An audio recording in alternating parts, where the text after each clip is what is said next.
In this segment, we'll be discussing valuation and methods for determining property value. We'll begin by talking about the nature of property value, including types of value and market forces. We'll also briefly cover the major methods for estimating property value and look at what a comparative market analysis is and how one is formed. Then to close, we'll talk about situations that require an appraisal by a certified appraiser. We've already talked about property value a bit, so this should be somewhat familiar. We focused exclusively on the math equations used to determine property value when we discussed it before. While we'll mention those methods in this class, we're not going to spend much time on numbers. Instead, we're going to examine value from a more conceptual angle. You've already learned how to calculate the value. Now, it's time to learn what you're actually calculating. The monetary worth of a property is the ultimate aim of valuation and assessment. There are a few economic principles that form the estimation of property value. However, there are elements that affect a property's value, including the fact that the property's estimated value and sale price aren't necessarily the same. The core concept we're addressing is economic value. Economic value is primarily derived from two things: supply and demand. Supply is the amount of something that is available. Simple. This can be anything from shoes to gold to money itself. If something can be acquired, we can measure the supply of that thing. Demand is the desire of purchasers or consumers for a specific item or service. If one person seeks to acquire something, there is a demand for that thing. For example, let's say a company has a stock of 5,000 pairs of boots. This stock is their supply. 4,800 pairs of those boots are pre-ordered before the official date they're to be put on the shelves. These pre-orders are the demand for the boots. That's a really simple version of supply and demand, but that really isn't how it works. We don't really measure supply and demand on their own. When we talk about supply and demand, we talk about them together, and we also talk about money. We're going to use the word price when we talk about the money aspect of supply and demand. Price is synonymous with cost or value. So imagine supply and demand less in terms of specific values and more in terms of lines on a graph. Here, we're less interested in supply and demand with real estate, but more in supply and demand at a particular price. For that reason, we need to introduce two more terms. Those are quantity supplied and quantity demanded. Quantity supplied is the amount of something that producers are willing and able to provide at a specific price. And quantity demanded is the amount of an item that people are willing and able to buy at a specific price. Returning to our earlier example, let's say that the company produces 5,000 pairs of black leather boots of a particular style.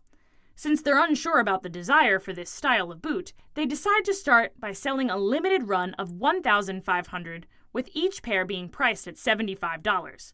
1,500 pairs of boots is the quantity supplied at $75. Within just a few days of going on sale, all 1,500 pairs are sold. However, orders for the boots continue to pour in. To fulfill all the orders, the company would need to release another 1,000 pairs of boots. 2,500 pairs of boots is the quantity demanded at $75. Economic theory notes that when all other factors remain the same, the quantity supplied increases as the price increases. Suppliers are more willing to make and distribute something as the price of an item goes up. If the boot company can sell 2,500 pairs of that style of boot for $100, they'll be willing to make and release more boots.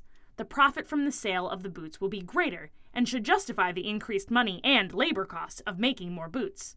At the same time, when all other factors remain the same, the quantity demanded decreases as the price increases. People want less of something as the price of that thing increases. So, if the boot company continues to only release 1,500 pairs of that style of boot, but increases the price to $100, there will be less orders for those boots. Fewer members of the public will be able to afford to buy those boots, which should decrease the number of pairs of boots purchased. So, how does this relate to value? We've already noted that price and value are effectively the same thing. Monetary value is the amount of money it's estimated someone will pay for a good or service. In terms of our economic model, if the demand for something remains relatively the same, the value of the item increases as the supply of that item decreases. In other words, the less of something there is, the more valuable it is. That is, as long as the desire for the item doesn't change. We've already established that 2,500 pairs of one style of black leather boots will be purchased when the price for that pair is $75. Let's assume that quantity demand isn't going to change. At one point, the boots company's leather supplier fails to deliver a shipment. Unable to produce any more of that one style of boot, the company is stuck with a backstock of 1,000 pairs. Those 1,000 pairs will become more valuable since it could be a while before the company can produce more. Put another way, customers still want the boots and will be willing to pay more to get one of those remaining pairs. If a customer doesn't buy one of those remaining pairs, they may not get another chance to get that style of boot.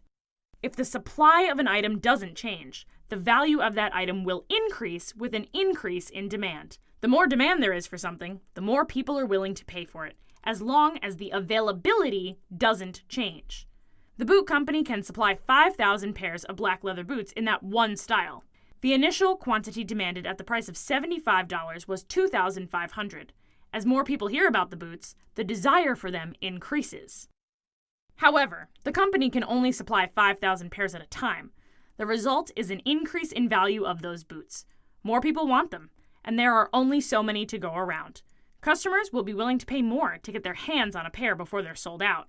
In reality, supply, demand, and price are constantly shifting and adjusting. Changing one of those three will cause the other two to move as well. The point of all of this is to explain the core mechanisms that affect the value of a piece of real estate.